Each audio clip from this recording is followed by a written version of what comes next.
जय माता दी दोस्तों, आप सभी का मेरे इस YouTube चैनल में हार्दिक स्वागत है। नवरात्रि के दिन दुर्गा माँ के 9 रूपों को समर्पित होते हैं और इन 9 दिनों तक विधि विधान से माँ दुर्गा की पूजा उपासना की जाती है।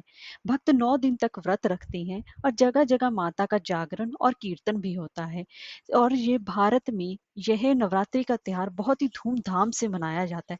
तो वहीं नवरात्रि पर अखंड ज्योति लगाने की भी मान्यता है। लोग 9 दिनों तक दुर्गा माँ के सामने अखंड ज्योति जलाते हैं। अखंड ज्योति जलाने के पीछे कई मान्यताएं भी हैं। ये भक्ति का प्रतीक है। इससे माँ देवी प्रसन्न होती है और आप भक्तों की अपनी सभी इच्छाएं पूर्ण करती है।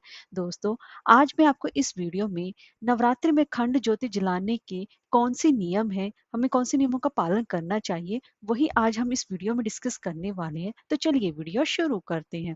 दोस्तों, अगर आपको हमारी ये वीडियो अच्छी लगी हो तो लाइक और शेयर करें और चैनल को सब्सक्राइब करना ना भूलें और कमेंट बॉक्स में जय माता दी अवश्य लिखें। तो चलिए वीडियो शुरू करते हैं।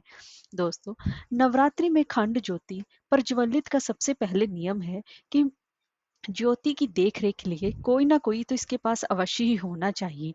ताकि ज्योति प्रज्वलित का मतलब ही होता है कि 9 दिन माता आपके घर पर विराजमान है। अखंड ज्योति प्रज्वलित करने से पहले आपको सबसे पहले कलश की स्थापना करनी होती है। कलश की स्थापना करने के लिए सबसे पहले तो आप एक चौकी का प्रयोग करें। अगर चौकी पर ज्योत प्रज्वलित कर रहे हैं तो उस पर लाल कपड़ा बिछाएं और फिर कलश के ऊपर अगर ज्योति प्रज्वलित कर रहे हैं तो उसके नीचे गेहूं रखें। और अखंड ज्योति के लिए ज्योत हमेशा आप कलावे से ही बनाए तो ज्यादा उत्तम रहता है, क्योंकि हमें खंड ज्योत 9 दिनों तक जलानी होती है।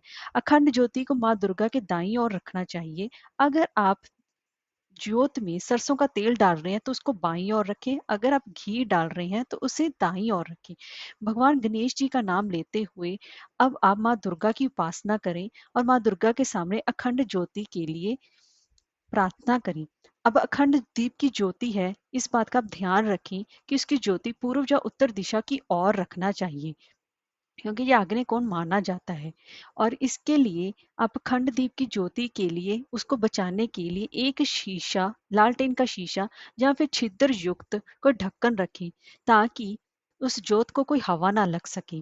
और इसके साथ साथ आप एक पतला पिन या सुई रखें, जिसकी वजह से कि आप दीपक की बत्ती को खींच सकें। और दोस्तों, कई लोग का सवाल होता है कि हमारे पास अखंड ज्योति खींचते समय या फिर उसके हवा लगते समय ज्योति बुझ जाती है। तो उसके लिए सबसे सरल उपाय है कि जब भी आप ज्योति को खींचें तो सबसे पहले एक दीपक आप अलग से ज्योत का अखंड ज्योति से जलाकर रख लें। ये तब तक जलाकर रखें जब तक कि आप अखंड ज्योति खींच नहीं देते। अब आप अखंड ज्योति एक सुई या किसी पतले पिन से उसको खींचें।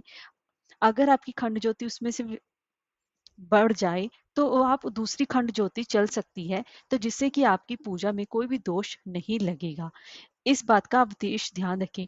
और आप अखंड ज्योत हमेशा ही बड़ी लें। अगर आप बड़ी अखंड ज्योत लेते हैं तो उसमें आपका घी कम से कम 5 से 6 घंटे तक चल जाएगा, और जिसमें कि आपको रात को भी बार बार उठने की कोई भी समस्या नहीं आएगी। अगर आप खंड ज्योति छोटी लेते हैं तो उसमें आपको बार बार घी डालने के लिए उठना पड़ता है। और खंड ज्योति अगर आपने अपने घर में जलाई है तो भूलकर भी आप अपने घर में ताला ना लगाएं। किसी ना किसी सदस्य का तो घर में रहना अत्यंत ही आवश्यक है।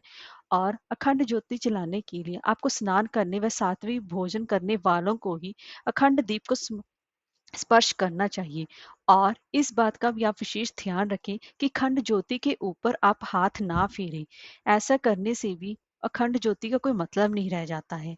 इस बात का आप विशेष ध्यान रखें। जिस घर में खंड ज्योत जलती है वहां पर नकारात्मक शक्तियां प्रवेश नहीं कर पाती और दाम्पत्य जीवन भी मधुर बना रहता है। और इस बात का विशेष ध्यान रखें कि 9 दिनों तक आप अखंड ज्योति का ध्यान रखें। और इसके साथ साथ ज्योत को कभी भी बुझने ना दें, ज्योत अपने आप ही बढ़े, इसी बात का आप विशेष ध्यान रखें। और समय समय पर उसमें घी या फिर तेल डालते रहें। इस बात का आप हमेशा ही ध्यान रखें। अगर आपके पास कोई भी ढकने के लिए ज्योति कुछ नहीं है तो आप उस कमरे में पंखा ना ही जलाएं तो ज्यादा बेहतर है।